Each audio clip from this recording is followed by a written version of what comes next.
Hello everyone, welcome back to my YouTube channel. Today we're going to be making a super easy Ovaltine cake made with all the ingredients I'm sure you already have in your pantry at home. So let's begin. First, we need some shredded coconut, condensed milk, and milk powder.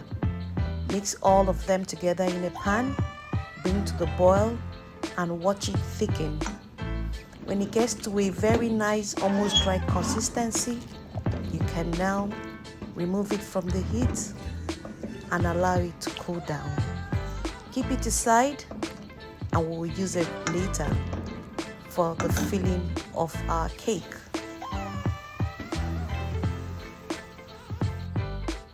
Next is the topping. We're going to make a simple coconut glaze topping. We're going to use evaporated milk, milk powder, and cocoa powder. Mix all of this together and keep aside.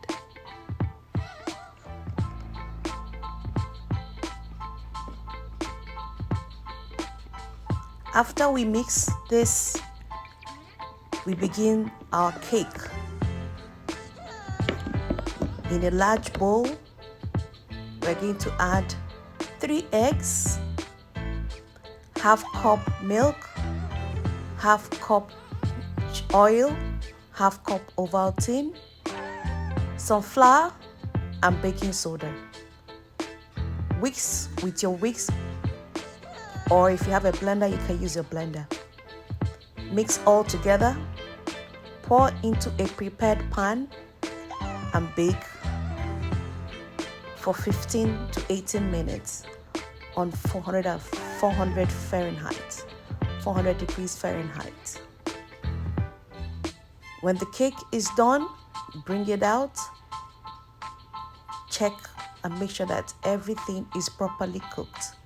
Then we're going to drizzle our topping on top of it.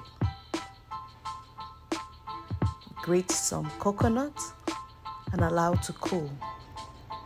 After like 10-15 minutes, your cake is ready to enjoy. This is so delicious, so easy. You can make it without having most of the ingredients because there is nothing you can't actually substitute. So for example, for the Ovaltine, you could use Milo, you could use Bonvita, whatever you have in your house. And every other thing there is easy to get. Thank you for watching.